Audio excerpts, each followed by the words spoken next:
بسم اللہ الرحمن الرحیم۔ امام المہدی کا ظہور کب ہوگا؟ امام المہدی کے ظہور سے قبل کون سی بڑی بڑی نشانیاں تقریباً پوری ہو چکی ہیں اور کون سی نشانیاں ہیں جو ابھی پورا ہونا باقی ہیں؟ امام المہدی کا نام کیا ہوگا؟ ان کا تعلق کس خاندان سے ہوگا؟ ان کو خلافت کیسے ملے گی؟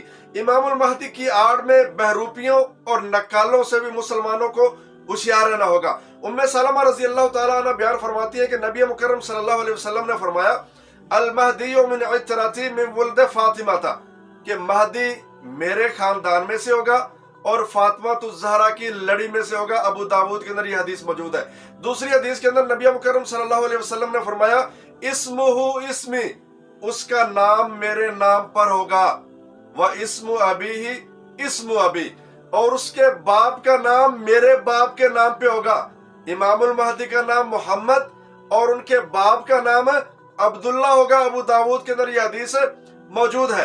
امام المہدی کے ظہور سے قبل وہ کون سی بڑی بڑی نشانیاں ہیں وہ تقریباً پوری ہو چکی ہے۔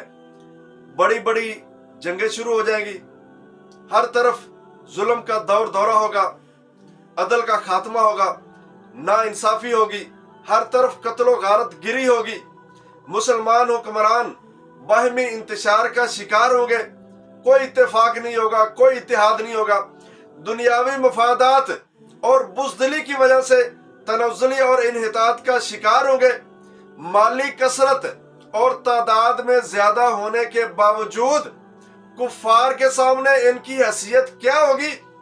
ایک حقیر اور بے وقت غلاموں جیسی ان مسلمانوں کی اور مسلمان حکمرانوں کی حیثیت ہوگی۔ کفار ان کو کسی کھاتے میں سمجھیں گے نہیں۔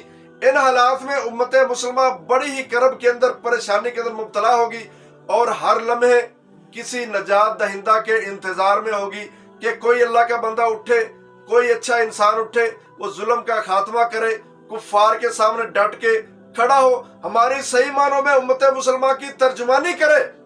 ان سارے حالات میں امام المہدی کا ظہور ہوگا اور پھر وہ حقیقی معنوں میں امت مسلمہ کی کمان سنبھالیں گے اور امت مسلمہ کی حقیقی معنوں میں ترجمانی کریں گے۔ لیکن اس سے بھی بڑی نشانی جو ابھی پورا ہونا باقی ہے وہ ہے خلافت کا قیام۔ امام المہدی کے ظہور سے قبل خلافت کا قیام ہوگا اور اس خلافت کا دارالخلافہ وہ شام کا علاقہ دمشق ہوگا یا بیت المقدس ہوگا۔ اس وقت جو خلیفہ مرے گا، اس کی موت کے بعد ان کے بیٹوں کے درمیان اور دوسرے لوگوں کے درمیان اختلافات پیدا ہوں گے، تخت کے لیے، بادشاہت کے لیے، کرسی کے لیے۔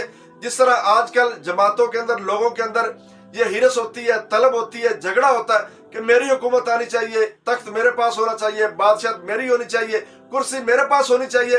انہی حالات کے اندر جب خلافت کے معاملے میں کسی پر بھی اتفاق نہیں ہوگا تو امام المہدی مدینہ سے چلیں گے، مکہ کے اندر آئیں گے اور لوگ ان کو ان کی بعض نشانیوں کی وجہ سے پہچانیں گے۔ وہ بعض نشانیاں کیا ہیں؟ کہ یہ آل رسول میں سے ہے، چوڑی پیشانی والا ہے، ابری ہوئی ناک ہے، مدینہ سے آ رہا ہے، اچھی شہرت والا آدمی ہے، اس کو گھر سے نکالیں گے اور حرم کے اندر لے جائیں گے، مقام ابراہیم اور حجر اسود کے درمیان ان کے ہاتھ پہ بیعت کریں گے، وہ انکار کرتے رہیں گے اور مسلمان ان کو دھکے سے اپنے اختلافات کی وجہ سے باہمی اختلاف کو ختم کرنے کے لیے ان کو خلیفہ منتخب کریں گے اور ان کے ہاتھ پہ بیعت کر لیں گے۔ اس حوالے سے ایک حدیث ہے جس کا مطلب ہم اپنی اپنی منشا کے مطابق نکال لیتے ہیں کہ یصلح اللہ فی لیلۃ، کہ امام المہدی کی اصلاح اللہ تعالیٰ ایک رات میں کر دے گا۔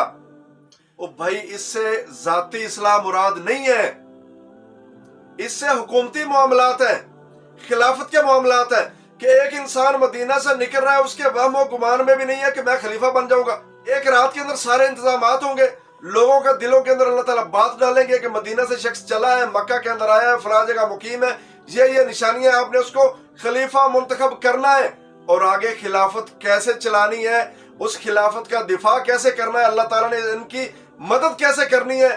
یہ مراد ہے اس حدیث سے کہ ان سارے معاملات کو اللہ تعالیٰ ایک رات کے اندر ہی درست کر دیں گے، ان کے حق میں کر دیں گے۔ ہم جو یہ مطلب کرتے ہیں نا کہ وہ بندہ پہلے چاہے جیسے مرضی کام کر رہا ہو، ایک رات کے اندر اللہ تعالیٰ اس کی اعمال کی اصلاح کر دیں گے اور اس کو امام المہدی کی کرسی پہ بٹھا دیں گے۔